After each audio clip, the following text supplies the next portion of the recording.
Rock and Roll Boulder, Colorado is a pretty great episode of Postcards from Buster, but it could have benefited from a little bit more variety.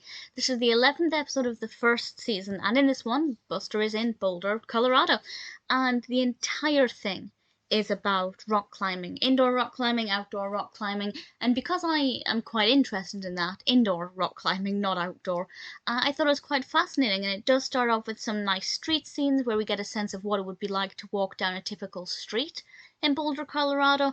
But after that, the entire thing is about Buster learning to do indoor rock climbing and the equipment used for that, and then climbing in the canyon. And as I said, because I have a relative interest in that, I didn't find it that boring. But had it been about something I wasn't that bothered about, the entire episode is about climbing. So I feel like it needed something else, something a little bit different, just a look at a different slice of life rather than just this one activity. Because I'm assuming that not every person in Boulder, Colorado spends their time climbing up rocks. I assume there are other things to do as well.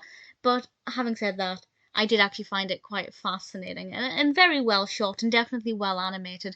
Buster's actually making a rock and rock documentary. He's doing a behind the scenes of the band's rock concert, and he's also filming a documentary about rocks. And there's a great overarching message in this, which is really repeated about 4 or 5 times in the last 5 minutes of this. And it's not about where you go or whether you make it to the top.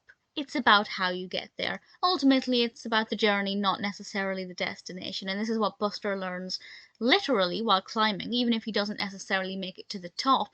It's about having fun and enjoying himself and enjoying the challenge while doing it.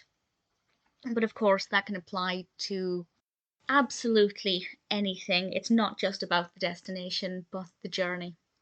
And I think that's always a really wonderful message, and I think something that many of us could do well to remember. There was some good geographical information about how canyons are formed, so it is quite educational, and if you're interested in rock climbing, either indoor or outdoor, I think you'll enjoy it. But if you do not care about rock climbing, honestly, there's not really much else to it. That's basically it. But I don't know. Usually, when I'm with these kinds of episodes, I say they're not very good because we need more, more variety, a bigger slice of life rather than just this one thing. But I'm being a bit of a hypocrite because I have an interest in that. So I don't know. It's hard to judge. I enjoyed it, but everything is saying you're a hypocrite. With previous episodes like this, you've said they've not been very good. So take that as you will. It's not bad, but I can absolutely see that there's a lot of room for improvement.